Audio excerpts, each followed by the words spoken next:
Punjabi radio USA ਸੁਣ ਰਹੇ ਸਾਰੇ ਸਰੋਤਿਆਂ ਨੂੰ ਪਿਆਰ ਸਤਿਕਾਰ ਸਹਿਤ ਤੇ ਨਿੱਘੀ ਜਿਹੀ ਸਤਿ ਸ੍ਰੀ ਅਕਾਲ। ਸਭ ਨੂੰ ਜੀ ਨੂੰ ਆਖਦੇ ਹਾਂ। ਸਰੋਤਿਓ, ਖਬਰ ਤੇ ਨਜ਼ਰ ਪ੍ਰੋਗਰਾਮ ਲੈ ਕੇ ਹਾਜ਼ਰ ਹੋ ਚੁੱਕੇ ਹਾਂ। ਮੈਂ ਰਾਜਕਨਵੀਰ ਸਿੰਘ ਤੇ ਅੱਜ ਹੈ 3 ਦਸੰਬਰ ਦਿਨ ਸ਼ਨੀਚਰਵਾਰ। ਮਿੰਟੂ ਜੀ ਆਇਆਂ ਨੂੰ ਸਵਾਗਤ ਹੈ। ਸਤਿ ਸ੍ਰੀ ਅਕਾਲ ਜੀ ਸ਼ੁਕਰੀਆ ਸਾਰਿਆਂ ਨੂੰ, ਸਤਿ ਸ੍ਰੀ ਅਕਾਲ ਜੀ।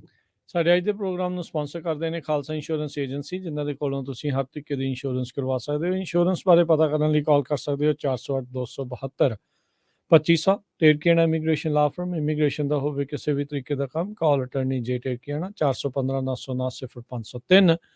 GK Tanota, university, Baljinder Singh Nijjar, Woodland, Paramjit Kaur Rangi, Vacaville, Harnek Singh Pawla, Indian cuisine, Renton, Washington, Sarabjit Singh Shokar, Turlock, GN tyre and lube, ਜਿਨ੍ਹਾਂ ਦੇ ਕੋਲੋਂ ਤੁਸੀਂ truck wash, oil change, air brake ਦਾ ਕੰਮ ਕਰਵਾ ਸਕਦੇ ਹੋ। ਨਵੇਂ ਪੁਰਾਣੇ ਟਾਇਰ ਵਾਜਬ ਕੀਮਤਾਂ ਤੇ ਖਰੀਦ ਸਕਦੇ ਹੋ। ਸੈਂਟਾਨੈਲਾ 'ਚ ਲੋਕੇਸ਼ਨ ਹੈ।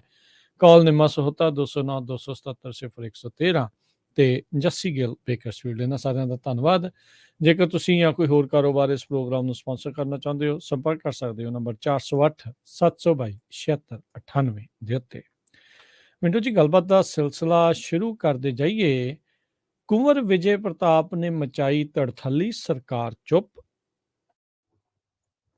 ਜੀ ਬਿਲਕੁਲ, ਇਹ 2 ਦਿਨ ਤੋਂ ਬੜੀ ਸਾਡੇ ਇੱਥੇ ਪੰਜਾਬ ਦੇ ਵਿੱਚ ਖਬਰ ਜਿਹੜੀ ਵਾਇਰਲ ਵੀ ਹੋ ਰਹੀ ਆ, ਲਿੰਕ ਭੇਜੇ ਜਾ ਰਹੇ ਆ ਇੰਟਰਵਿਊ ਦੇ, ਬਹੁਤ ਚਰਚਾ ਹੋ ਰਹੀ ਆ। ਸਾਡੇ ਵਰਗਿਆਂ ਨੂੰ ਵੀ ਸਾਡੇ ਚੈਟ ਬਾਕਸ ਦੇ ਵਿੱਚ ਆ ਕੇ ਘੱਲ ਕੇ ਤੇ ਲੋਕ ਪੁੱਛਦੇ, ਹਾਂ ਜੀ ਇਹ ਕੀ ਆ। ਮਤਲਬ ਕਿ ਬੜੀ ਚਰਚਾ ਹੈ, ਪਰ ਸਰਕਾਰ ਖਾਮੋਸ਼ ਹੈ, ਕਿਉਂਕਿ ਸਰਕਾਰ ਹਾਲੇ ਦਿਲ ਲੱਗਿਆ ਨਾ ਗੁਜਰਾਤ ਦੇ ਵਿੱਚ, ਤਾਂ ਹਾਲੇ ਉੱਥੋਂ ਮਸ਼ਰੂਫੀਅਤ ਤੋਂ ਜਦੋਂ ਫਾਰਿਗ ਹੋਏਗੀ ਫੇਰ ਆ ਕੇ ਵੇਖੇਗੀ ਕਿ ਕੀ ਕੀਤਾ ਜਾ ਸਕਦਾ। ਪਰ ਇਸ ਰਿਪੋਰਟ ਨੇ ਵਾਕਿਆ ਧਿਆਨ ਖਿੱਚਿਆ। ਰਿਪੋਰਟ ਪੁਰਾਣੀ ਆ, ਕਿਉਂਕਿ ਦੇਖੋ ਹੁਣ ਕੁੰਵਰ ਵਿਜੇ ਪ੍ਰਤਾਪ ਸਿੰਘ ਤੇ ਪੋਸਟ ਤੇ ਹੈ ਨੀ ਗੇ। ਇਹਦਾ ਮਤਲਬ ਇਹ ਆ ਕਿ ਉਹਨਾਂ ਦੀ ਜਿਹੜੀ ਇਹ ਰਿਪੋਰਟ ਦਿੱਤੀ ਵੀ ਹੈ ਉਹ ਪੁਰਾਣੀ ਰਿਪੋਰਟ ਆ, ਤੇ ਇਹ ਪੁਰਾਣੀ ਰਿਪੋਰਟ ਉਹਨਾਂ ਨੇ ਜਿਹੜੀ ਦਿੱਤੀ ਸੀਗੀ, ਇਹ ਅੱਜ ਤੋਂ ਕੋਈ ਲਾ ਲਓ ਕਿ 3-4 ਸਾਲ ਪਹਿਲਾਂ ਬਣਾਈ ਗਈ ਆ। ਤੇ ਇਹਦੇ ਵਿੱਚ ਉਹਨਾਂ ਨੇ ਇਹ ਆਪ ਹੀ ਮੰਨਿਆ ਕਿ ਬਈ ਉਸ ਟਾਈਮ ਮੇਰੇ ਬੌਸ ਜਿਹੜੇ ਸੀਗੇ ਡੀਜੀ, ਉਹਨਾਂ ਦੇ ਹੁਕਮਾਂ ਤੇ, ਉਹਨਾਂ ਦੇ ਕਹਿਣ ਤੇ ਇਹ ਮੈਂ ਰਿਪੋਰਟ ਦਿੱਤੀ ਸੀਗੀ, ਤੇ ਇਹ ਜਿਹੜੀ ਰਿਪੋਰਟ ਮੈਂ ਸੌਂਪੀ ਸੀਗੀ, ਉਹ ਜੋ ਇੰਟਰਨਲ ਸਿਕਿਉਰਿਟੀ ਹੁੰਦੀ, ਅੰਦਰੂਨੀ ਸੁਰੱਖਿਆ, ਉਹਨਾਂ ਦੇ ਜਿਹੜੇ ADGP ਢੋਕੇ ਸਾਹਿਬ ਤੇ ਉਹਨਾਂ ਨੂੰ ਮੈਂ ਸੌਂਪ ਦਿੱਤੀ ਸੀ। ਇਹ ਗੱਲ ਉਹਨਾਂ ਨੇ ਪ੍ਰਵਾਨ ਕੀਤੀ ਆ, ਕਿਉਂਕਿ ਇਹ ਰਿਪੋਰਟ ਪਹਿਲਾਂ ਤਾਂ ਮੈਂ ਤੁਹਾਨੂੰ ਦੱਸ ਦਿਆਂ ਕਿ ਇੱਕਾ ਦੁੱਕਾ ਮੌਕਿਆਂ ਤੇ ਕੁਝ ਲੋਕਾਂ ਵੱਲੋਂ, ਜਾਂ ਕਹਿ ਲਓ ਕਿ ਜਿਹੜੇ ਸਮਾਜ ਸੇਵੀ ਵੀ ਆ, ਕਾਨੂੰਨੀ ਮਾਹਰ ਵੀ ਆ, ਜਿਹੜੇ ਮਤਲਬ ਕਿ ਐਂਟੀ ਐਸਟੈਬਲਿਸ਼ਮੈਂਟ ਸੋਚ ਰੱਖਦੇ ਨੇ, ਜੁਰਤ ਨਾਲ ਗੱਲ ਕਰਦੇ, ਉਹਨਾਂ ਨੇ ਇਸ ਰਿਪੋਰਟ ਨੂੰ ਹਾਸਲ ਕਰਕੇ ਇੱਕਾ ਦੁੱਕਾ ਮੌਕਿਆਂ ਤੇ ਚਰਚਾ ਕੀਤੀ ਆ। ਪਰ ਜਿਸ ਤਰੀਕੇ ਨਾਲ ਹੁਣ ਇਹ ਵਿਸਥਾਰਤ ਤਰੀਕੇ ਨਾਲ ਉਹ ਵਾਇਰਲ ਹੋਈ ਆ ਰਿਪੋਰਟ, ਤੇ ਜਿਸ ਤਰੀਕੇ ਨਾਲ ਇਹਨੇ ਬਿਲਕੁਲ ਧਿਆਨ ਖਿੱਚਿਆ, ਉਹ ਪਹਿਲੀ ਵਾਰੀ ਵੇਖਣ ਨੂੰ ਮਿਲ ਰਿਹਾ। ਬੇਸਿਕਲੀ ਕੀ ਆ ਕਿ ਕੁੰਵਰ ਵਿਜੇ ਪ੍ਰਤਾਪ ਸਿੰਘ, ਤੁਹਾਨੂੰ ਪਤਾ ਉਦੋਂ ਓਕੂ ਹੁੰਦਾ ਸੀਗਾ, ਜਿਵੇਂ ਅੱਜ ਐਂਟੀ ਗੈਂਗਸਟਰ ਟਾਸਕ ਫੋਰਸ ਆ, ਉਹਦੇ ਚ ਉਹ ਕੰਮ ਕਰਦੇ ਰਹੇ ਲੰਬਾ ਸਮਾਂ, ਤਾਂ ਉਹ ਗੈਂਗਸਟਰਾਂ ਨਾਲ ਹੀ ਡੀਲ ਕਰਦੇ ਸੀ।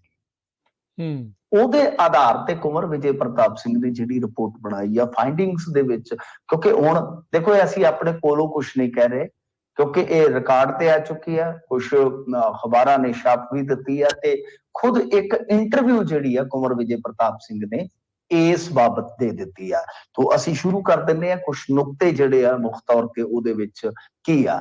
ਨੰਬਰ 1 ਕਿ ਸਿਆਸੀ ਤੇ ਗੈਂਗਸਟਰਾਂ ਦਾ ਜਿਹੜਾ ਗੱਠਜੋੜ ਆ, ਉਹ ਕਹਿੰਦੇ ਆ ਕਿ ਇਹੀ ਇਹਨਾਂ ਨੂੰ ਐਡਾ ਵੱਡਾ ਮੁਜਰਮ ਬਣਾ ਗਿਆ। ਉਹਦੇ ਵਿੱਚ ਉਹ ਜ਼ਿਕਰ ਕਰਦੇ ਆ ਵਿਸ਼ੇਸ਼ ਤੌਰ ਤੇ 2 ਨਾਂ, ਕਿਉਂਕਿ ਉਹ ਜ਼ਿਆਦਾਤਰ ਮਾਝੇ ਚ ਰਹੇ ਆ, ਤੇ ਭਗਵਾਨਪੁਰੀਆ ਤੇ ਕੰਗਲਾ, 2 ਜਿਹੜੇ ਉੱਥੋਂ ਦੇ ਅੰਮ੍ਰਿਤਸਰ ਦੇ ਬਹੁਤ ਕਿ ਉਸ ਏਰੀਏ ਦੇ ਬਹੁਤ ਬਦਨਾਮ ਗੈਂਗਸਟਰ ਸੀ, ਉਹਨਾਂ ਦਾ ਜ਼ਿਕਰ ਕਰਦੇ ਆ ਕਿ ਇਹਨਾਂ ਦੀਆਂ ਉਸ ਵੇਲੇ ਜ਼ਿਆਦਾਤਰ ਜਿਹੜੀਆਂ ਨਜ਼ਦੀਕੀਆਂ ਸੀ ਉਹ ਮਜੀਠੀਆ ਜਾਂ ਬੁਲਾਰੀਆ ਵਰਗੇ ਨੇਤਾਵਾਂ ਨਾਲ ਸੀ। ਅੱਛਾ, ਬੁਲਾਰੀਆ ਤੁਹਾਨੂੰ ਪਤਾ ਬਾਅਦ ਚ ਪਾਰਟੀ ਬਦਲ ਗਏ ਸਨ। ਖੈਰ, ਇਹਦੇ ਤੇ ਬੁਲਾਰੀਆ ਹੋਰਾਂ ਨੇ ਕਿਹਾ ਕਿ ਮੇਰਾ ਨਾਂ ਆਉਣ ਤੇ ਬਈ ਮੈਂ ਤਾਂ ਮਾਣਹਾਨੀ ਦਾ ਮੁਕੱਦਮਾ ਪਾਵਾਂਗਾ। ਹਾਲਾਂਕਿ ਵਿਕਰਮ ਸਿੰਘ ਮਜੀਠੀਆ ਨੂੰ ਕਹਿੰਦੇ ਆ ਕਿ ਜਿਹੜੇ ਪੱਤਰਕਾਰ ਨੇ ਖਬਰ ਛਾਪੀ ਹੈ ਜਾਂ ਇੰਟਰਵਿਊ ਲਾਈ ਹੈ, ਉਹਨਾਂ ਨੇ ਵੀ ਭੇਜੀ ਸੀ, ਪਰ ਹਾਲੇ ਤੱਕ ਉਹਨਾਂ ਦਾ ਕੋਈ ਪ੍ਰਤੀਕਰਮ ਨਹੀਂ ਆਇਆ, ਇਹਦੇ ਤੇ ਰਿਐਕਸ਼ਨ ਨਹੀਂ ਆਇਆ। ਜਦੋਂ ਆਇਆ ਅਸੀਂ ਉਹਨੂੰ ਫਿਰ ਦੁਬਾਰਾ ਫਾਲੋਅਪ 'ਚ ਲੈ ਲਵਾਂਗੇ। ਤਾਂ ਖੈਰ ਬੁਲਾਰੀਆ ਸਾਹਿਬ ਤਾਂ ਕਹਿੰਦੇ ਕਿ ਜੇ ਇਸ ਤਰ੍ਹਾਂ ਦਾ ਕੋਈ ਨਾਮ ਆਇਆ ਵਾ ਤਾਂ ਮੈਂ ਬਾਈ ਮਾਣਹਾਨੀ ਦਾ ਮੁਕੱਦਮਾ ਪਾਵਾਂਗਾ। ਪਰ ਇਸ ਤੇ ਕੁੰਵਰ ਵਿਜੇ ਪ੍ਰਤਾਪ ਨਹੀਂ ਡਰਦੇ। ਉਹ ਕਹਿੰਦੇ ਆ ਕਿ ਜੇ ਕੋਰਟ 'ਚ ਜਾਓਗੇ ਤਾਂ ਸਾਰੀ ਖੇਡ ਖਿੱਲਰ ਜਾਏਗੀ, ਕਿਉਂਕਿ ਪਹਿਲੀ ਗੱਲ ਕਿ ਕਾਰਵਾਈ ਨਹੀਂ ਹੋ ਸਕਦੀ ਰਿਪੋਰਟਾਂ ਤੇ। ਇਹ ਇਨਵੈਸਟੀਗੇਸ਼ਨ ਰਿਪੋਰਟ ਆ ਤੇ ਇਨਵੈਸਟੀਗੇਸ਼ਨ ਰਿਪੋਰਟ ਸਾਡੀ ਜਿਹੜੀ ਪੁਲਿਸ ਦੇ ਕੋਲ ਸਾਰੀ ਤਥਾਤਮਕ ਸਮੱਗਰੀ ਪਈ ਹੁੰਦੀ ਉਹਦੇ ਆਧਾਰ ਤੇ ਹੁੰਦੀ ਆ। ਤੁਸੀਂ ਆਓ ਤੇ ਸਹੀ, ਫਿਰ ਮੈਂ ਤੁਹਾਡੀ ਖਿੱਦੋ ਵੇਖਿਓ ਕਿਵੇਂ ਖਿਲਾਤਾ। ਅੱਛਾ, ਇਸ ਤੋਂ ਅਗਲੀ ਗੱਲ ਉਹ ਕਹਿੰਦੇ ਨੇ ਕਿ ਵਿਕਰਮ ਸਿੰਘ ਮਜੀਠੀਆ ਪਾਵਰਫੁਲ ਉਸ ਟਾਈਮ ਹੋਇਆ ਜਦੋਂ ਸੂਬੇ ਦੇ ਗ੍ਰਹਿ ਮੰਤਰੀ ਬਣਦੇ ਨੇ ਸੁਖਬੀਰ ਸਿੰਘ ਬਾਦਲ ਤੇ ਉਹਨਾਂ ਨੂੰ ਪੋਰਟਫੋਲੀਓ ਅਲਾਟ ਹੁੰਦਾ ਹੈ ਹੋਮ ਮਿਨਿਸਟਰੀ। ਉਸ ਤੋਂ ਬਾਅਦ ਉਹ ਪਾਵਰਫੁਲ ਹੋ ਜਾਂਦੇ। ਫਿਰ ਉਹ ਇੱਕ ਮਿਸਾਲ ਦਿੰਦੇ ਨੇ ਕਿ ਇਲੈਕਸ਼ਨ ਤੋਂ ਪਹਿਲਾਂ ਸ਼ਾਇਦ 2019 ਦੇ ਇਲੈਕਸ਼ਨ ਦਾ ਜ਼ਿਕਰ ਹੈ ਜਾਂ ਪਹਿਲਾਂ ਦਾ ਇਲੈਕਸ਼ਨ ਹੈ ਜਿਹੜਾ 17 ਦਾ, ਇਹ ਕੁਝ ਇਲੈਕਸ਼ਨਾਂ ਦਾ ਜ਼ਿਕਰ ਕਰਦੇ ਨੇ। ਉਹ ਕਹਿੰਦੇ ਨੇ ਕਿ ਜੱਗੂ ਭਗਵਾਨਪੁਰੀਏ ਨੂੰ ਰੋਪੜ ਦੀ ਜੇਲ੍ਹ ਤੋਂ ਸ਼ਿਫਟ ਕਰਕੇ ਅੰਮ੍ਰਿਤਸਰ ਲਿਆਂਦਾ ਗਿਆ ਤੇ ਰਸਤੇ 'ਚ ਉਹਨੂੰ ਇੱਕ ਮੋਬਾਈਲ ਦਿੱਤਾ ਗਿਆ, ਉਹ ਵੀ ਇੱਕ ਇੰਟੈਲੀਜੈਂਸੀ ਦੇ ਅਫਸਰ ਵੱਲੋਂ। ਅੱਛਾ, ਜਿਹੜਾ ਕਿ ਬਾਅਦ ਦੇ ਵਿੱਚ ਬਰਾਮਦ ਵੀ ਹੋਇਆ। ਤੋਂ ਅੱਗੇ ਵਧਦਿਆਂ ਹੋਇਆ ਉਹ ਕਹਿੰਦੇ ਨੇ ਕਿ ਇੱਥੇ ਨਹੀਂ, ਉਹ ਕਹਿੰਦੇ ਕਿ ਮੈਂ ਨਾਂ ਨਹੀਂ ਸੀ ਲੈਣਾ ਚਾਹੁੰਦਾ, ਪਰ ਇਸ ਰਿਪੋਰਟ ਦੇ ਵਿੱਚ ਜ਼ਿਕਰ ਹੈ ਕਿ ਅਰੁਣ ਜੇਤਲੀ ਦੀ ਕੰਪੇਨ ਜਦੋਂ ਚੱਲ ਰਹੀ ਸੀ, ਦੇਖੋ ਹੁਣ ਗੱਲਾਂ ਕਿੱਥੇ ਤੁਰੀਆਂ ਜਾਂਦੀਆਂ ਨੇ, ਕਿ ਅਰੁਣ ਜੇਤਲੀ ਜਦੋਂ ਇਲੈਕਸ਼ਨ ਲੜ ਰਹੇ ਸਨ ਤਾਂ ਅਰੁਣ ਜੇਤਲੀ ਵਾਸਤੇ ਇੱਕ ਖੁੱਲੀ ਰੈਲੀ ਦਾ ਆਯੋਜਨ ਜਿਹੜਾ ਕੀਤਾ ਗਿਆ ਸੀ ਉਹਦੇ ਵਿੱਚ ਵੀ ਗੈਂਗਸਟਰ ਇਨਵੋਲਵ ਸਨ। ਫਿਰ ਇੱਕ ਗੈਂਗਸਟਰ ਦੀ ਕਥਿਤ ਤੌਰ ਤੇ ਜਿਹੜੀ ਘਰ ਦੀ ਮੌਤ ਆ ਉਹਦੇ ਤੇ ਵੀ ਉਹ ਸਵਾਲ ਚੁੱਕਦੇ ਆ, ਪਰ ਉਹਦੇ ਤੇ ਥੋੜਾ ਉਹ ਮਤਲਬ ਹਾਲੇ ਇੰਨੀ ਜ਼ਿਆਦਾ ਖੁੱਲ ਕੇ ਗੱਲ ਕਰਦੇ ਨਹੀਂ ਹੈ, ਤਾਂ ਉਹ 2 ਕਤਲਾਂ ਦਾ ਜ਼ਿਕਰ ਕਰਦੇ ਆ।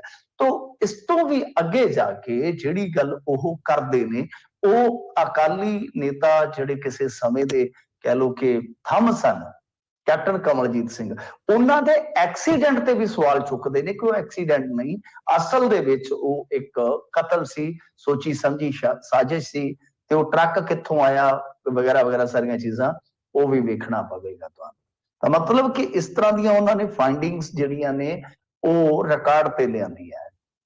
ਹੁਣ ਮਤਲਬ ਕਿ ਉਹ ਕਹਿੰਦੇ ਆ ਕਿ ਮੈਂ ਇਸ ਬਾਬਤ ਚੁੱਪ ਹਾਲੇ ਥੋੜਾ ਜਿਹਾ ਇਸ ਕਰਕੇ ਆ ਕਿ ਸ਼ਾਇਦ ਸਾਡੀ ਸਰਕਾਰ ਕੋਈ ਡੱਡਾ ਭੋਰੇਗੀ। ਮੈਂ ਖੁਦ ਆਪਣੇ ਸੀਐਮ ਸਾਹਿਬ ਨੂੰ ਮਿਲਾਂਗਾ ਤੇ ਉਹਨਾਂ ਨੂੰ ਕਹਾਂਗਾ ਕਿ ਭਾਈ ਤੁਸੀਂ ਕਾਰਵਾਈ ਕਰੋ। ਤੇ ਨਾਲ ਇੱਕ ਦਾਅਵਾ ਹੋਰ ਕਰਦੇ ਨੇ ਕਿ ਜੇਕਰ ਵਕਤ ਰਹਿੰਦੇ ਆ, ਜਿਵੇਂ ਅਸੀਂ ਇਹ ਰਿਪੋਰਟ ਸੌਂਪ ਦਿੱਤੀ ਸੀਗੀ ਉਸ ਟਾਈਮ, ਜੇ ਵਕਤ ਰਹਿੰਦੇ FIR ਕਰਕੇ ਤੇ ਇਨਵੈਸਟੀਗੇਸ਼ਨ ਅੱਗੇ ਹੋ ਜਾਂਦੀ, ਮਤਲਬ ਕਿ ਇਹਨੂੰ ਕੇਸ ਨੂੰ ਅੱਗੇ ਤੋਰ ਲਿਆ ਜਾਂਦਾ, ਤੇ ਸ਼ਾਇਦ ਜਿਹੜਾ ਗੈਂਗਸਟਰ ਕਲਚਰ ਸੀ ਇੱਥੋਂ ਤੱਕ ਪਹੁੰਚਦਾ ਹੀ ਨਾ। ਉਹਨਾਂ ਦਾ ਦਾਅਵਾ ਹੈ।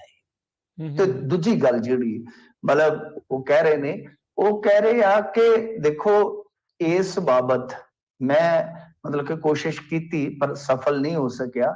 ਜਿਵੇਂ ਉਹ ਕਹਿੰਦੇ ਨੇ ਕਿ ਮੇਰੀ ਰਿਪੋਰਟ ਜਿਹੜੀ ਹੈ ਜੀ ਦਰਕਨਾਰ ਕਰ ਦਿੱਤੀ ਜਾਂਦੀ, ਪਰ ਉਹ ਆਪਣੀ ਰਿਪੋਰਟ ਨੂੰ ਬਹੁਤ ਕਹਿ ਲਓ ਕਿ ਡੂੰਘਾਈ ਨਾਲ ਕੀਤੀ ਖੋਜ ਦਾ ਸਿੱਟਾ ਦੱਸਦੇ ਨੇ। ਖੈਰ ਮੈਂ ਜਿਵੇਂ ਕਿਹਾ ਕਿ ਹਾਲ ਦੀ ਘੜੀ ਕੋਈ ਅਕਾਲੀ ਦਲ ਵੱਲੋਂ ਜਦੋਂ ਅਸੀਂ ਇਹ ਗੱਲਬਾਤ ਕਰ ਰਹੇ ਹਾਂ ਉਦੋਂ ਤੱਕ ਤੇ ਕੋਈ ਬਿਆਨ ਇਹਨਾਂ ਦਾ ਨਹੀਂ ਆਇਆ ਅਧਿਕਾਰਤ ਤੌਰ ਤੇ। ਕੋਈ ਤਕਰੀਬਨ ਲਾ ਲਓ ਕਿ ਇਸ ਬਾਬਤ ਕੋਈ 24 ਘੰਟੇ ਹੋ ਗਏ ਨੇ, ਨਾ ਵਿਕਰਮ ਸਿੰਘ ਮਜੀਠੀਆ ਦਾ ਕੋਈ ਪ੍ਰਤੀਕਰਮ ਆਇਆ, ਤਾਂ ਬੁਲਾਰੀਆ ਦਾ ਪ੍ਰਤੀਕਰਮ ਜ਼ਰੂਰ ਆਪਾਂ ਐਡ ਆਨ ਕਰ ਦਿੱਤਾ ਹੈ ਜੋ ਅਸੀਂ ਸੁਣਿਆ ਹੈ। ਤਾਂ ਗੱਲ ਇਹ ਹੈ ਕਿ ਹੁਣ ਇਸ ਮਾਮਲੇ ਦੇ ਵਿੱਚ ਦੇਖਣਾ ਹੋਏਗਾ ਕਿ ਕੀ ਇਹ ਅੱਗੇ ਕੋਈ ਕਾਰਵਾਈ ਕਰਦੇ ਆ। ਵੈਸੇ ਇਹਨਾਂ ਨੇ ਇੱਕ ਗੱਲ ਹੋਰ ਕਹੀ ਆ ਕਿ ਜਦੋਂ ਚੰਨੀ ਸਰਕਾਰ ਦੇ ਵਿੱਚ ਮਜੀਠੀਆ ਵਾਲਾ ਕੇਸ ਖੁੱਲਿਆ, ਡਰੱਗ ਵਾਲਾ ਕੇਸ ਜਿਹੜਾ, ਤਾਂ ਉਸ ਵੇਲੇ ਇਸ ਰਿਪੋਰਟ ਨੂੰ ਖੋਲਿਆ ਗਿਆ, ਮਤਲਬ ਕਿ ਉਸ ਟਾਈਮ ਇਹ ਰਿਪੋਰਟ ਖੁੱਲੀ ਹੈ, ਉਸ ਵੇਲੇ ਇਹ ਰਿਪੋਰਟ ਨਾਲ ਲੱਗੀ ਹੈ, ਨੱਥੀ ਹੋਈ ਹੈ। ਮਤਲਬ ਕਹਿੰਦੇ ਕਿ ਉਸ ਟਾਈਮ ਜੇ ਇਹ ਵਰਤੀ ਜਾ ਸਕਦੀ ਹੈ ਤੇ ਜੇ ਇਹਦੇ ਤੇ ਪੂਰੀ ਕਾਰਵਾਈ ਹੋ ਜਾਂਦੀ ਤੇ ਸ਼ਾਇਦ ਸਿੱਧੂ ਮੂਸੇਵਾਲਾ ਬਚ ਜਾਂਦਾ। ਤੋਂ ਇਹ ਕਨਕਲੂਡ ਇਹਨਾਂ ਨੇ ਕੀਤਾ ਇਸ ਮਾਮਲੇ ਦੇ ਵਿੱਚ, ਜਿਹੜਾ ਆਪਾਂ ਤੁਹਾਡੇ ਸਾਹਮਣੇ ਸਾਰਾਂਸ਼ ਦੇ ਰੂਪ ਚ ਕਹਿ ਲਓ ਜਾਂ ਤੱਥਸਾਰ ਦੇ ਰੂਪ ਦੇ ਵਿੱਚ ਇਹ ਦੱਸ ਦਿੱਤਾ ਹੈ ਕਿ ਕੁੰਵਰ ਵਿਜੇ ਪ੍ਰਤਾਪ ਸਿੰਘ ਹੋਰਾਂ ਦੀ ਇਹ ਰਿਪੋਰਟ ਜਿਹੜੀ ਆਈ ਆ। ਦੇਖੋ ਗੱਲ ਕੀ ਹੈ, ਰਿਪੋਰਟ ਪੁਰਾਣੀ ਆ। ਹੁਣ ਆਪਾਂ ਨੂੰ ਵੀ ਪਤਾ ਕਿ ਰਿਪੋਰਟ ਪੁਰਾਣੀ ਆ ਪਰ ਚੋਟ ਨਵੀਂ ਆ। ਕੁੰਵਰ ਵਿਜੇ ਪ੍ਰਤਾਪ ਸਿੰਘ ਆਪਣੀ ਸਰਕਾਰ ਪ੍ਰਤੀ ਇੰਨਾ ਜ਼ਿਆਦਾ ਖੁਸ਼ ਨਹੀਂ ਹਨ। ਇਹ ਆਪਾਂ ਉਹਨਾਂ ਦੇ ਚਿਹਰਿਆਂ ਤੋਂ ਜਾਂ ਸਟੇਟਮੈਂਟਾਂ ਤੋਂ, ਚਿਹਰੇ ਤੋਂ ਜਾਂ ਸਟੇਟਮੈਂਟ ਤੋਂ ਆਪਾਂ ਕਈ ਵਾਰ ਅੰਦਾਜ਼ਾ ਲਾ ਸਕਦੇ ਹਾਂ। ਇਹ ਗੱਲ ਹੁੰਦੀ ਹੈ ਕਈ ਵਾਰ ਕਿ ਖਾਸ ਮੌਕੇ ਤੇ ਫਿਰ ਉਵਾਰਿਆ ਜਾਂਦਾ ਹੈ ਇਸ ਚੀਜ਼ ਨੂੰ। ਹਾਲਾਂਕਿ ਸੁਖਜਿੰਦਰ ਸਿੰਘ ਰੰਧਾਵਾ ਨੂੰ ਇਸ ਮਾਮਲੇ 'ਚ ਕਹਿੰਦੇ ਆ ਕਿ ਨਹੀਂ, ਸੁਖਜਿੰਦਰ ਸਿੰਘ ਰੰਧਾਵਾ ਦਾ ਕੋਈ ਇਹਨਾਂ ਨਾਲ ਤਾਲੁਕ ਨਹੀਂ, ਜੈਸਾ ਕਿ ਵਿਕਰਮ ਸਿੰਘ ਮਜੀਠੀਆ ਨੇ ਜੱਗੂ ਭਗਵਾਨਪੁਰੀਆ ਦੇ ਮਾਮਲੇ 'ਚ ਕਈ ਮਰਤਬਾ ਪੀਸੀ ਕਰਕੇ ਵੀ ਕਿਹਾ। ਪਰ ਇਸ ਤੋਂ ਵੀ ਅਗਲੀ ਗੱਲ ਜਿਹੜੀ ਮੈਂ ਸ਼ਾਇਦ ਭੁੱਲ ਚੱਲਿਆ ਸੀਗਾ ਪਰ ਭੁੱਲ ਨਹੀਂ ਰਿਹਾ, ਕਿ ਉਹਨਾਂ ਨੇ ਟਾਰਗੇਟ ਕਿਲਿੰਗਸ ਜੋ ਹੋਈਆਂ ਗਗਨੇਜਾ ਤੋਂ ਲੈ ਕੇ ਕਾਮਰੇਡ ਜਿਹੜੇ ਮਾਝੇ 'ਚ ਮਾਰਿਆ ਸੀਗਾ, ਉਹਦੇ ਵਿੱਚ ਵੀ ਇੱਕ ਬਹੁਤ ਵੱਡਾ ਖੁਲਾਸਾ ਕੀਤਾ ਹੈ ਤੇ ਸਾਫ਼ ਤੌਰ ਤੇ ਉਹਨਾਂ ਨੇ ਕਿਹਾ ਕਿ ਇਹਨਾਂ ਹੱਤਿਆਵਾਂ ਦੇ ਵਿੱਚ ਰੋਪੜ ਜੇਲ੍ਹ ਦੇ ਵਿੱਚ ਜਿਹੜਾ ਬਾਹੂਬਲੀ ਲਿਆਂਦਾ ਗਿਆ ਸੀਗਾ ਅੰਸਾਰੀ, ਕਿਤੇ ਨਾ ਕਿਤੇ ਉਹਦਾ ਬਹੁਤ ਵੱਡਾ ਹੱਥ ਸੀਗਾ। ਤਾਂ ਇਹ ਗੱਲ ਜਿਹੜੀ ਆ ਇਹ ਬਹੁਤ ਵੱਡੀ ਗੱਲ ਹੈ, ਮਤਲਬ ਇਹ ਕਾਂਗਰਸ ਸਰਕਾਰ ਤੇ ਵੀ ਸਵਾਲ ਚੁੱਕਦੀ ਹੈ। ਤਾਂ ਅਕਾਲੀਆਂ ਨਾਲ ਤੇ ਉਹਨਾਂ ਦਾ ਤੁਹਾਨੂੰ ਪਤਾ ਹੀ ਹੈ ਜਿਸ ਤਰ੍ਹਾਂ ਦਾ ਚੱਲਦਾ ਹੈ ਵੰਡ ਵਿਹਾਰ, ਤਾਂ ਉਧਰ ਦੂਜੇ ਪਾਸੇ ਕਾਂਗਰਸ ਤੇ ਵੀ ਸਵਾਲ ਖੜੇ ਕਰ ਦਿੱਤੇ ਨੇ। ਪਰ ਸਭ ਤੋਂ ਵੱਡੀ ਗੱਲ ਇਹ ਹੈ ਕਿ ਇਹ ਇਸ ਮੌਕੇ ਤੇ ਰਿਪੋਰਟ ਜਿਹੜੀ ਜਿਸ ਤਰ੍ਹਾਂ ਮੈਂ ਤੁਹਾਨੂੰ ਕਿਹਾ ਕਿ ਪੁਰਾਣੀ ਆ, ਇਹਦਾ ਨਿਕਲਣਾ, ਇਹਦੇ ਤੇ ਬਹੁਤ ਵੱਡੀ ਇੰਟਰਵਿਊ ਦੇਣੀ ਤੇ ਖੁੱਲ ਕੇ ਤਕਰੀਬਨ ਗੱਲਾਂ ਕਹਿ ਜਾਣੀਆਂ, ਕਿਤੇ ਨਾ ਕਿਤੇ ਆਪਣੀ ਸਰਕਾਰ ਨੂੰ ਕਹਿ ਲੋ ਕਿ ਆਪਣੀ ਆਵਾਜ਼ ਪਹੁੰਚਾਉਣ ਦਾ ਤਰੀਕਾ ਜਾਪਦਾ ਹੈ ਕਿ ਭਾਈ ਮੇਰੇ ਕੋਲ ਬਹੁਤ ਸਮਾਨ ਪਿਆ ਤੇ ਤੁਸੀਂ ਜੇ ਉਹਦੇ ਤੇ ਕਾਰਵਾਈ ਕਰੋ ਤੇ ਤੁਹਾਨੂੰ ਕੁਛ ਨਾ ਕੁਛ ਫਾਇਦਾ ਹੋ ਸਕਦਾ ਹੈ। ਤੇ ਨਾਲੇ ਕੁੰਵਰ ਵਿਜੇ ਪ੍ਰਤਾਪ ਨੂੰ ਫਾਇਦਾ ਹੋਏਗਾ ਕਿ ਆਪਣੇ ਪ੍ਰੋਫੈਸ਼ਨਲ ਕੈਰੀਅਰ ਦੇ ਦੌਰਾਨ ਇਹਨਾਂ ਨੇ ਕੀ ਕੀ ਕੀਤਾ ਵਾ। ਜੀ ਜੀ ਬਿਲਕੁਲ। ਅਗਲੀ ਮਿੰਟੂ ਜੀ ਆਪਾਂ ਜੇ ਗੱਲ ਕਰੀਏ ਭਾਰਤ ਜੋੜੋ ਯਾਤਰਾ ਲਈ ਕਾਂਗਰਸ ਪੱਬਾਂ ਭਾਰ, ਕੀ ਮਿਲ ਰਿਹਾ ਇਹਨਾਂ ਨੂੰ ਉਦਾਂ ਦਾ ਰਿਸਪੌਂਸ ਜਿੱਦਾਂ ਦਾ ਭਾਲਦੇ ਸੀ? ਨਹੀਂ ਦੇਖੋ, ਰਿਸਪੌਂਸ ਅੱਛਾ ਹੈ, ਰਿਸਪੌਂਸ ਕੋਈ ਮਾੜਾ ਨਹੀਂ ਹੈਗਾ। ਇਹ ਰਾਹੁਲ ਗਾਂਧੀ, ਇੱਕ ਨਵਾਂ ਰਾਹੁਲ ਗਾਂਧੀ ਹੈ ਜਿਹੜਾ ਉਹ ਨਜ਼ਰ ਤੇ ਆ ਰਿਹਾ ਹੈ ਤੇ ਬਾਕੀ ਹੁੰਦਾ ਨਤੀਜਾ ਵੱਖਰਾ ਹੁੰਦਾ, ਨਜ਼ਰ ਆਉਣਾ ਵੱਖਰਾ ਹੁੰਦਾ। ਤਾਂ ਖੈਰ ਰਿਸਪੌਂਸ ਦੀ ਜਿੱਥੋਂ ਤੱਕ ਗੱਲ ਹੈ, ਰਿਸਪੌਂਸ ਤਾਂ ਮਿਲ ਰਿਹਾ, ਇਹਦੇ 'ਚ ਕੋਈ ਸ਼ੱਕ ਨਹੀਂ। ਪਰ ਇਹ ਭਾਰਤ ਜੋੜੋ ਯਾਤਰਾ ਜਿਹੜੀ ਪੰਜਾਬ 'ਚ ਆ ਰਹੀ ਹੈ ਤਾਂ ਉਹਦੇ ਵਾਸਤੇ ਪੱਬਾਂ ਭਾਰ ਹੋ ਰਿਹਾ, ਕਿਉਂਕਿ 26 ਜਨਵਰੀ ਨੂੰ ਇਹ ਜਾ ਕੇ ਖਤਮ ਹੋਣੀ ਆ ਦਿੱਲੀ, ਤਾਂ ਉਸ ਤੋਂ ਪਹਿਲਾਂ ਪੰਜਾਬ ਦੇ ਵਿੱਚ ਰਹੇਗੀ। ਸੁਣਨ ਦੇ ਵਿੱਚ ਆਇਆ ਸੀਗਾ ਕਿ ਪਹਿਲਾਂ ਤਾਂ ਇਹ ਯਾਤਰਾ ਪੰਜਾਬ ਦੇ ਵਿੱਚ 11 ਦਿਨ ਰਹਿਣ ਦੀ ਉਮੀਦ ਸੀ, ਪਰ ਹੁਣ ਇਹਦੇ 'ਚ ਕਟੌਤੀ ਕਰ ਦਿੱਤੀ ਆ। ਜਿੱਦਾਂ ਮੈਂ ਤੁਹਾਨੂੰ ਕਿਹਾ ਕਿ ਕੁਝ ਲੇਟ ਲਤੀਫੀ ਹੋ ਜਾਂਦੀ ਹੈ ਤੇ ਜਿਸ ਵਜ੍ਹਾ ਕਰਕੇ ਸ਼ਡਿਊਲ ਪ੍ਰਭਾਵਿਤ ਹੁੰਦਾ ਹੈ, ਤਾਂ 26 ਨੂੰ ਸਮਾਪਤੀ ਹੈ। ਤਾਂ ਇਹਨਾਂ ਨੇ ਮਤਲਬ ਕਿ ਜਿਹੜਾ ਰੂਟ ਪਲਾਨ ਸਾਰਾ ਬਣਾਉਣਾ ਹੈ, ਵੈਸੇ ਇਹਨਾਂ ਦੀ ਟੀਮ ਬਹੁਤ ਜ਼ਬਰਦਸਤ ਹੈ। ਪੰਡਾਲ ਲਾਉਂਦੇ ਨੇ ਜਿਸ ਤਰੀਕੇ ਨਾਲ, ਉਹ ਸਾਰਾ ਕੰਮ ਪ੍ਰਬੰਧਕੀ ਤੌਰ ਤੇ ਵੇਖਦੇ ਨੇ, ਉਹ ਇੱਕ ਬੜਾ ਮਿਸਾਲੀ ਜਿਹਾ ਮਾਮਲਾ ਹੈ। ਤਾਂ ਇਹ ਜਿਹੜੀ ਹੈਗੀ ਹੈ, ਇਹਦਾ ਰੂਟ ਪਲਾਨ ਜਿਹੜਾ ਸੀ ਉਹਦੇ 'ਚ ਥੋੜਾ ਜਿਹਾ ਬਦਲਾਅ ਕੀਤਾ ਗਿਆ। ਪਹਿਲਾਂ ਰਾਹੁਲ ਨੂੰ ਦਸੂਆ ਮਕੇਰੀਆਂ ਹੁੰਦੇ ਹੋਏ ਗੁਜ਼ਰਨਾ ਸੀ ਤੇ ਹੁਣ ਰਾਹੁਲ ਜਿਹੜੇ ਨਵੇਂ ਸ਼ਡਿਊਲ ਦੇ ਮੁਤਾਬਕ ਰਾਜਪੁਰਾ ਖੰਨਾ ਤੋਂ ਹੁੰਦੇ ਹੋਏ ਲੁਧਿਆਣਾ ਪਹੁੰਚਣਗੇ। ਉਸ ਤੋਂ ਬਾਅਦ ਫਿਰ ਜਲੰਧਰ ਕਰਤਾਰਪੁਰ ਹੁੰਦੇ ਹੋਏ ਬਿਆਸ ਜਾਣਗੇ ਤੇ ਬਿਆਸ ਦੇ ਵਿੱਚ ਫਿਰ ਰਾਤ ਦਾ ਜਿਹੜਾ ਵਿਸ਼ਰਾਮ ਹੋਏਗਾ ਤੇ ਉਸ ਤੋਂ ਬਾਅਦ ਸੁਬਾਹ ਅੰਮ੍ਰਿਤਸਰ ਜਿੱਥੇ ਉਹ ਦਰਬਾਰ ਸਾਹਿਬ ਦੇ ਵਿੱਚ ਨਤਮਸਤਕ ਹੋਣਗੇ ਤੇ ਉਹਦੇ ਬਾਅਦ ਤੁਹਾਨੂੰ ਪਤਾ ਹੀ ਆ ਬਿਆਸ ਆ ਗਿਆ ਬਾਹਰ ਤੇ ਫਿਰ ਬਟਾਲਾ ਪਠਾਨਕੋਟ ਉੱਤੇ ਗਾਂ ਨੂੰ ਨਿਕਲ ਜਾਣਗੇ ਜੰਮੂ ਕਸ਼ਮੀਰ। ਤਾਂ ਇਹ ਹੈ ਨਵਾਂ ਸ਼ਡਿਊਲ, ਇਹਦੇ 'ਚ ਵੀ ਕਿਤੇ ਚੇਂਜ ਹੋ ਜਾਵੇ ਤਾਂ ਉਹਦੀ ਵੀ ਸੰਭਾਵਨਾ ਰੱਖਣਾ, ਕਿਉਂਕਿ ਤੁਹਾਨੂੰ ਪਤਾ ਹੈ ਇਸ ਤਰ੍ਹਾਂ ਦੀ ਯਾਤਰਾ ਕਈ ਵਾਰ ਥੋੜਾ ਇੱਧਰ ਉੱਧਰ ਹੋ ਜਾਂਦੀ ਹੈ। ਤਾਂ ਖੈਰ ਇਹ ਇਹਨਾਂ ਦਾ ਰੂਟ ਪਲਾਨ ਮੈਂ ਤੁਹਾਨੂੰ ਦੱਸ ਦਿੱਤਾ ਹੈ। ਪਰ ਇਹਦੇ ਵਿੱਚ ਇੱਕ ਸੁਣਨ ਗੱਲ ਇਹ ਵੀ ਆ ਰਹੀ ਹੈ ਕਿ ਫੰਡਿੰਗ ਵਾਸਤੇ ਵੀ ਥੋੜਾ ਹੱਥ ਮਾਰਿਆ ਜਾ ਰਿਹਾ ਹੈ। ਸਾਬਕਾ ਮੰਤਰੀਆਂ ਨੂੰ ਕਿਹਾ ਜਾ ਰਿਹਾ ਕਿ 10 ਤੋਂ 20 ਲੱਖ ਤੁਸੀਂ ਕਰੋ ਕੁਛ ਨਾ ਕੁਛ। ਵਿਧਾਇਕਾਂ ਨੂੰ ਵੀ ਕਿਹਾ ਗਿਆ ਕਿ ਕੋਈ 5 ਲੱਖ ਰੁਪਈਆ ਤੁਸੀਂ ਵੀ ਇੰਤਜ਼ਾਮਾਤ ਦੇ ਤੌਰ ਤੇ ਦਿਓ, ਭਾਈ ਕਰਨਾ ਹੈ ਕੰਮ ਵੱਡਾ ਕਰਨਾ ਹੈ। ਤਾਂ ਮਤਲਬ ਕਿ ਇਸ ਤਰ੍ਹਾਂ ਜਿਹੜੇ ਵੱਡੇ ਇਹਨਾਂ ਦੇ ਨੇਤਾ ਹੈ ਉਸੇ ਹਿਸਾਬ ਦੇ ਨਾਲ ਵੱਡੀ ਰਾਸ਼ੀ ਜੁਟਾਉਣ ਵਾਸਤੇ ਕਿਹਾ ਜਾ ਰਿਹਾ, ਕਿਉਂਕਿ ਪੰਜਾਬ ਤੇ ਕਸ਼ਮੀਰ ਇਹ ਦੋ ਸੂਬੇ ਇਸ ਮਾਮਲੇ ਦੇ ਵਿੱਚ, ਇਸ ਖਿੱਤੇ ਦੇ ਵਿੱਚ ਬਹੁਤ ਮਹੱਤਵਪੂਰਨ ਹੋ ਜਾਂਦੇ ਆ। ਸੋ ਪੱਬਾਂ ਭਾਰ ਹੋਈ ਪਈ ਆ ਕਾਂਗਰਸ, ਇਹਦੇ 'ਚ ਕੋਈ ਸ਼ੱਕ ਨਹੀਂ, ਕੋਈ ਦੋ ਰਾਏ ਨਹੀਂ। ਬਾਕੀ ਪੰਜਾਬ 'ਚ ਦੇਖਾਂਗੇ ਕਿ ਕਿਸ ਤਰ੍ਹਾਂ ਦਾ ਰਿਸਪੌਂਸ ਮਿਲਦਾ ਹੈ। ਰਿਸਪੌਂਸ ਤਾਂ ਬੜਾ ਜ਼ਬਰਦਸਤ ਮਿਲਿਆ ਸੀ, ਪਰ ਰਿਸਪੌਂਸ ਨੂੰ ਸੰਭਾਲਿਆ ਹੀ ਨਹੀਂ ਗਿਆ। ਹੁਣ ਫੇਰ ਦੁਬਾਰਾ ਰਿਸਪੌਂਸ ਬਣਾਉਣਾ ਥੋੜਾ ਜਿਹਾ ਔਖਾ ਹੈ ਤੇ ਜਿਸ ਤਰ੍ਹਾਂ ਦੀ ਹਾਲਤ ਹੋਈ ਪਈ ਆ, ਮੈਨੂੰ ਲੱਗਦਾ ਕਿ ਆਮ ਆਦਮੀ ਪਾਰਟੀ ਤੇ ਬੜੀ ਖੁਸ਼ ਆ, ਕਿਉਂਕਿ ਉਹਨਾਂ ਦੀ ਬੈਠੇ ਬਿਠਾਈ ਖੀਰ ਰਿੱਝੀ ਜਾ ਰਹੀ ਹੈ। ਜੀ ਜੀ ਜੀ। ਅਗਲੀ ਗੱਲ ਕਰੀਏ, ਬੀਬੀ ਜਗੀਰ ਕੌਰ ਨੇ ਵੀ ਕਹਿੰਦੇ ਮੀਟਿੰਗ ਸੱਦ ਲਈ ਆ। ਹਾਂਜੀ, ਬੀਬੀ ਜਗੀਰ ਕੌਰ ਨੇ ਮੀਟਿੰਗ ਸੱਦੀ ਆ। ਮੈਨੂੰ ਤੇ ਇਹ ਲੱਗਦਾ ਹੈ ਕਿ ਦੇਖੋ ਕਦੇ-ਕਦੇ ਨਾ ਹੂੰ, ਕੁਛ ਗੱਲਾਂ ਇਤਫਾਕਨ ਜਿਹੜੀਆਂ ਨੇ ਉਹ ਰਲ ਜਾਂਦੀਆਂ ਨੇ ਤੇ ਫਿਰ ਮਾਮਲਾ ਥੋੜਾ ਜਿਹਾ ਇੰਟਰਸਟਿੰਗ ਹੋ ਜਾਂਦਾ ਹੈ ਹੂੰ, ਕਿ ਹੂੰ, ਕੱਲ ਹੀ ਜੇ ਤੁਸੀਂ ਦੇਖੋਗੇ ਤਾਂ ਜਗਮੀਤ ਸਿੰਘ ਬਰਾੜ ਹੋਰਾਂ ਨੂੰ ਵੀ ਤਲਬ ਕੀਤਾ ਗਿਆ ਅਨੁਸ਼ਾਸਨ ਕਮੇਟੀ ਵੱਲੋਂ। ਬੜੀ ਵੱਡੀ ਗੱਲ ਸੀ ਇਹ ਵੀ, ਕਿਉਂਕਿ ਜਗਮੀਤ ਸਿੰਘ ਬਰਾੜ ਹੋਰਾਂ ਨੇ ਪਰਸੋਂ 12 ਪ੍ਰਮੁੱਖ ਅਕਾਲੀ ਸ਼ਖਸੀਅਤਾਂ ਦਾ ਜ਼ਿਕਰ ਕਰਕੇ, ਜਿਹਦੇ ਵਿੱਚ ਬਾਦਲ ਫੈਮਿਲੀ ਦੇ ਜਿਹੜੇ ਜਵਾਈ ਨੇ ਆਦੇਸ਼ ਪ੍ਰਤਾਪ ਸਿੰਘ ਜੀ ਕੈਰੋਂ, ਉਹਨਾਂ ਦਾ ਵੀ ਜ਼ਿਕਰ ਕਰ ਦਿੱਤਾ ਕਿ 12 ਜਿਹੜੇ ਨੇ ਉਹ ਸਾਡੇ ਨਾਲ ਆ ਗਏ। ਜਿਹੜੀ ਵੱਖਰੀ ਇਹਨਾਂ ਨੇ ਕਮੇਟੀ ਬਣਾਈ ਹੋਈ ਹੈ, ਜਿਹਨੂੰ ਆਪਾਂ ਕਹਿ ਲਈਏ ਕਿ ਮਤਵਾਜ਼ੀ ਤਾਲਮੇਲ ਕਮੇਟੀ ਹੈ, ਇਹਨਾਂ ਦੇ ਬਰਾਬਰ ਤਾਲਮੇਲ ਕਮੇਟੀ ਬਣਾ ਦਿੱਤੀ ਗਈ ਹੈ। ਤਾਂ ਉਹ ਫਿਰ ਉਸ ਤੋਂ ਬਾਅਦ ਤਾਂ ਕੁਛ ਇਹਨਾਂ ਦੇ ਜਿੱਦਾਂ ਹੈਗੇ ਨੇ ਅਰਵਿੰਦਰਪਾਲ ਸਿੰਘ ਜੀ ਪੱਖੋ ਕੇ, ਸੁੱਚਾ ਸਿੰਘ ਛੋਟੇਪੁਰ, ਰਵੀ ਕਰਨ ਸਿੰਘ ਕਾਹਲੋਂ, ਜਿਨ੍ਹਾਂ ਦੇ ਨਾਮ ਸੀਗੇ ਉਹ ਸੂਚੀ ਦੇ ਵਿੱਚ, ਉਹ ਤਾਂ ਬਈ ਸਟੈਪ ਡਾਊਨ ਕਰ ਗਏ। ਉਹ ਕਹਿੰਦੇ ਕਿ ਸਾਡੇ ਨਾਲ ਤਾਂ ਕੋਈ ਲੱਲਾ ਖਖਾ ਹੀ ਨਹੀਂ, ਅਸੀਂ ਨਹੀਂ ਇਸ ਕਮੇਟੀ ਦਾ ਹਿੱਸਾ। ਪਰ ਹੂੰ, ਬਾਵਜੂਦ ਇਸ ਦੇ ਜਗਮੀਤ ਸਿੰਘ ਬਰਾੜ ਜਿਹੜੇ ਉਹ ਬੋਲ ਰਹੇ ਨੇ, ਕੁਝ ਆਪਣੀ ਉਹ ਤਰਕ ਦਲੀਲਾਂ ਵੀ ਇਸ ਬਾਬਤ ਦੇ ਰਹੇ ਨੇ। ਤਾਂ ਹੁਣ ਹੋ ਕੀ ਰਿਹਾ ਹੈ ਕਿ 6 ਦਸੰਬਰ ਨੂੰ ਇਹਨਾਂ ਨੂੰ ਤਲਬ ਕੀਤਾ ਗਿਆ ਕਿ ਤੁਸੀਂ ਆ ਕੇ ਆਪਣਾ ਜਵਾਬ ਦਾਖਲ ਕਰੋ। ਜਿਹੜਾ ਅੱਗੇ ਲਿਖਤੀ ਜਵਾਬ ਤੁਸੀਂ ਘੱਲਿਆ ਸੀ ਉਹ ਸੰਤੁਸ਼ਟੀਜਨਕ ਨਹੀਂ ਹੈ। ਪਰ ਨਾਲ ਕੁਛ ਇਹ ਵੀ ਰਲੇਵਾ ਹੋ ਗਿਆ ਕਿ ਉਸੇ ਦਿਨ ਬੀਬੀ ਜਗੀਰ ਕੌਰ ਨੇ ਕਪੂਰਥਲਾ ਦੇ ਵਿੱਚ ਅਕਾਲੀ ਲੀਡਰਾਂ ਦੀ, ਜਾਂ ਕਹਿ ਲਓ ਕਿ ਜਿਸ ਤਰ੍ਹਾਂ ਬਾਗੀ ਧੜਾ ਵੀ ਇੱਕ ਬਣ ਰਿਹਾ, ਉਹਨੂੰ ਬਾਗੀ ਧੜਾ ਵੀ ਕਹਿ ਲਈਏ ਤੇ ਕੋਈ ਅਤਕਥਨੀ ਨਹੀਂ ਹੋਏਗੀ, ਤਾਂ ਉਹ ਮੀਟਿੰਗ ਇੱਕ ਸੱਦੀ ਆ। ਉਸ ਮੀਟਿੰਗ ਦੇ ਵਿੱਚ ਕੋਈ ਭਰਵਾਂ ਇਕੱਠ ਨਾ ਹੋ ਜਾਵੇ, ਇਸ ਕਰਕੇ ਵੀ ਸਮਝਿਆ ਜਾ ਰਿਹਾ ਕਿ 6 ਦਸੰਬਰ ਨੂੰ ਹੀ ਬਰੋਬਰ ਅਨੁਸ਼ਾਸਨ ਕਮੇਟੀ ਨੇ ਤਲਬ ਕਰ ਲਿਆ ਜਗਮੀਤ ਸਿੰਘ ਬਰਾੜ ਨੂੰ। ਹੁਣ ਦੇਖਣਾ ਹੋਏਗਾ ਬਈ ਕਾਫੀ ਘਮਸਾਨ ਮਚਿਆ ਖਲੋਤਾ ਹੈ। ਜੇ ਤੁਸੀਂ ਦੇਖੋਗੇ ਤਾਂ ਬੀਬੀ ਜਗੀਰ ਕੌਰ, ਜਗਮੀਤ ਬਰਾੜ, ਫਿਰ ਇਆਲੀ ਸਾਹਿਬ ਦੀ ਵੀ ਨਾਰਾਜ਼ਗੀ ਜਿਹੜੀ ਆ ਆਪਣੀ ਥਾਂ ਤੇ ਆ, ਕੁਝ ਹੋਰ ਲੀਡਰ ਵੀ ਦੱਬੇ ਸੁਰ ਦੇ ਨਾਲ ਗੱਲਾਂ ਕਰ ਰਹੇ ਆ। ਤਾਂ ਮਤਲਬ ਕਿ ਜਿਹੜਾ ਜਥੇਬੰਦਕ ਢਾਂਚਾ ਇਹਨਾਂ ਨੇ ਦੁਬਾਰਾ ਬਣਾਇਆ, ਤਾਂ ਉਹਦੇ ਬਰੋਬਰ ਇੱਕ ਜਿਹੜਾ ਇਹ ਖਲਾਰਾ ਪਿਆ ਹੋਇਆ ਹੈ, ਤਾਂ ਇਹਦੇ ਤੋਂ ਕਿਵੇਂ ਉੱਭਰ ਕੇ ਅਕਾਲੀ ਦਲ ਲੀਹਾਂ ਤੇ ਚੜ੍ਹੇਗਾ, ਇਹ ਬੜਾ ਵੱਡਾ ਸਵਾਲ ਆ, ਬਹੁਤ ਵੱਡਾ ਸਵਾਲ ਆ। ਤੇ ਅਨੁਸ਼ਾਸਨ ਕਮੇਟੀ ਇੱਕ ਇਸ ਤਰ੍ਹਾਂ ਦੀ ਕਮੇਟੀ ਬਣ ਗਈ ਆ ਕਿ ਬਸ ਜਿਹੜਾ ਵੀ ਬੋਲੇਗਾ ਉਹਨੂੰ ਝਟਕਾ ਦਿੱਤਾ ਜਾਂਦਾ ਹੈ। ਤਾਂ ਹੁਣ ਕਹਿੰਦੇ ਆ ਕਿ ਵਾਰੀ ਜਗਮੀਤ ਸਿੰਘ ਬਰਾੜ ਦੀ ਆ ਗਈ ਆ, ਤੇ ਲੋਕ ਤੇ ਹੁਣ ਮਜ਼ਾਕ ਵੀ ਕਰਦੇ ਆ ਕਿ ਕਿਤੇ ਅਨੁਸ਼ਾਸਨ ਕਮੇਟੀ ਨਾ ਕੱਲੀ ਰਹਿ ਜਾਵੇ, ਦੂਜੇ ਸਾਰੇ ਲੀਡਰ ਤੁਸੀਂ ਕੱਢ ਕੇ ਪਰੇ ਮਾਰ ਦਿਓ। ਪਰ ਜਗਮੀਤ ਸਿੰਘ ਬਰਾੜ ਜਦੋਂ ਤਲਬ ਕੀਤੇ ਗਏ ਆ ਤੇ ਉਹਨਾਂ ਨੇ ਲਲਕਾਰ ਵੀ ਦਿੱਤੀ ਆ। ਉਹਨਾਂ ਆਖਿਆ ਕਿ ਜਿਹੜਾ ਹੁਣ ਮੇਰਾ ਟ੍ਰਾਇਲ ਕਰਨਾ ਹੈ ਤੇ ਪਲੀਜ਼ ਤੁਸੀਂ ਉਸ ਟ੍ਰਾਇਲ ਦੇ ਵਿੱਚ ਸੁਖਬੀਰ ਸਿੰਘ ਬਾਦਲ ਤੇ ਭੁੰਦੜ ਵਰਗੇ ਨੇਤਾ ਵੀ ਬਿਠਾ ਲਓ, ਫਿਰ ਪੂਰੀਆਂ ਗੱਲਾਂ ਬਾਤਾਂ ਆਪਾਂ ਖੁੱਲ ਕੇ ਕਰਾਂਗੇ। ਜੀ, ਜੀ। ਦੇਖੋ ਕਿਹੜੇ ਪਾਸੇ ਨੂੰ ਜਿਹੜਾ ਇਹ ਜਾਂਦੇ ਆ ਹੁਣ। ਅੰਮ੍ਰਿਤਸਰ 'ਚ ਫੜੇ ਹਥਿਆਰਬੰਦ ਖਾਸ ਮਕਸਦ ਲਈ ਆਏ ਸੀਗੇ?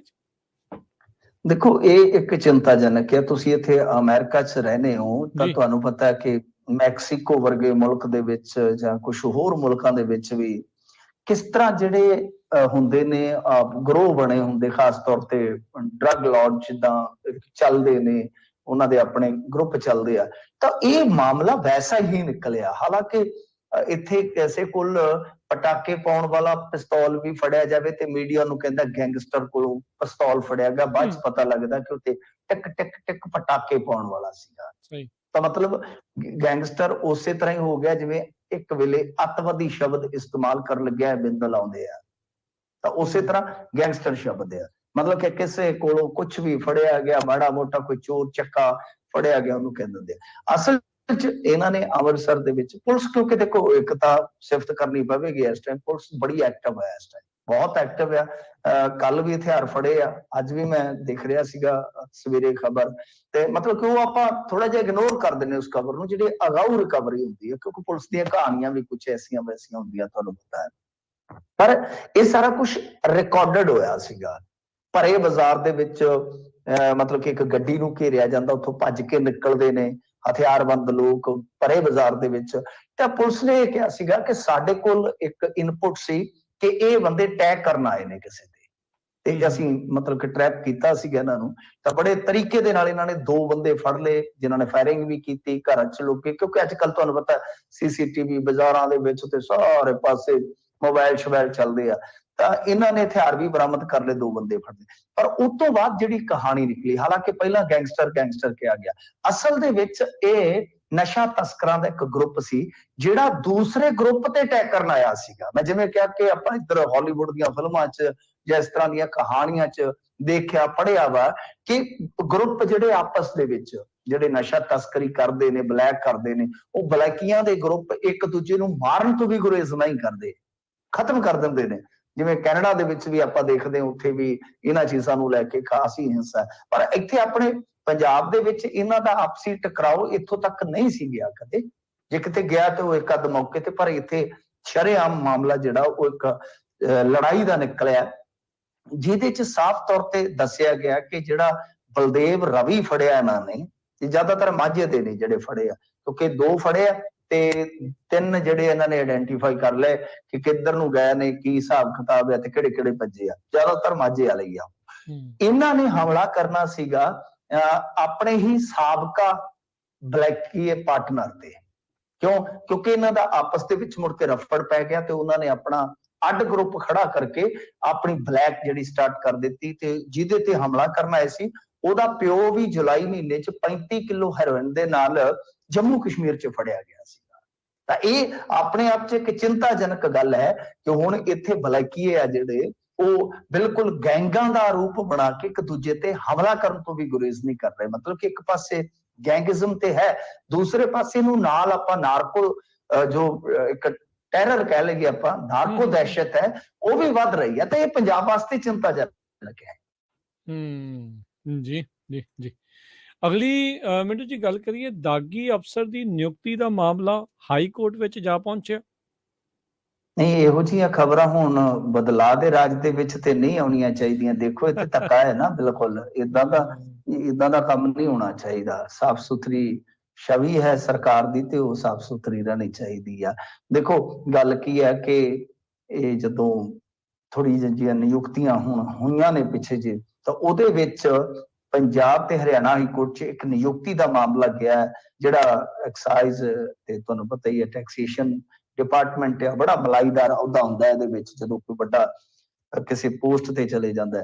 ਤਾਂ ਇਹ ਕਹਿ ਲਓ ਕਿ ਸੈਕਟਰੀ ਪੱਧਰ ਦਾ, ਜੁਆਇੰਟ ਸੈਕਟਰੀ ਪੱਧਰ ਦਾ, ਤਾਂ ਇਹਦੇ 'ਚ ਗਰਗ ਦੁਬਾਰਾ ਉਸ ਪੋਸਟ ਤੇ ਨਿਯੁਕਤ ਕਰ ਦਿੱਤੇ ਜਿਸ ਪੋਸਟ ਤੇ ਉਹਨਾਂ ਦੇ ਖਿਲਾਫ ਦੋਸ਼ ਲੱਗੇ ਸਨ।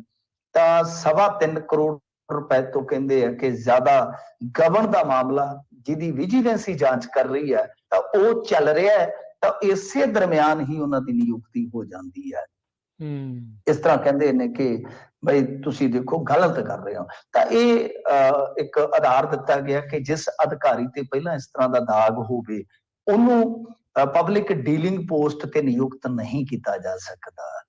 ਤਾਂ ਖੈਰ ਇਹ ਤਾਂ ਹੁਣ ਦੇਖੋ 2 ਮਾਰਚ ਤੱਕ ਇਹਨਾਂ ਨੂੰ ਜਵਾਬ ਦੇਣਾ ਪਵੇਗਾ, ਪਰ ਕੀ ਉਦੋਂ ਤੱਕ ਉਹ ਅਫਸਰ ਉੱਥੇ ਬੈਠਾ ਰਹੇਗਾ, ਵੱਡਾ ਸਵਾਲ ਹੈ। ਔਰ ਤੁਸੀਂ ਤੇ ਬਈ 0 ਟੋਲਰੈਂਸ ਰੱਖਣ ਵਾਲੇ ਹੋ, ਤੇ ਤੁਹਾਡੀ ਵਿਜੀਲੈਂਸ ਨੇ ਹੀ ਜਿਹਦੇ ਖਿਲਾਫ ਜਾਂਚ ਪੜਤਾਲ ਖੋਲੀ ਹੋਵੇ, ਤੁਸੀਂ ਉਹਨੂੰ ਇਹੋ ਜਿਹੀ ਪੋਸਟ ਤੇ ਬਿਠਾ ਰਹੇ ਹੋ, ਤੇ ਫਿਰ ਹੁਣ ਤੈਨੂੰ ਕੀ ਕਹੀਏ।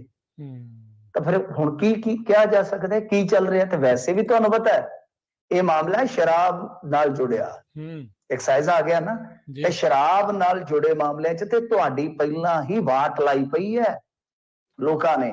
ਸੋ ਇਸ ਕਰਕੇ ਇਹਨਾਂ ਚੀਜ਼ਾਂ ਤੋਂ ਗੁਰੇਜ਼ ਕਰਨ ਦੀ ਜ਼ਰੂਰਤ ਸੀ, ਜਿਹੜਾ ਹੋ ਨਹੀਂ ਰਿਹਾ।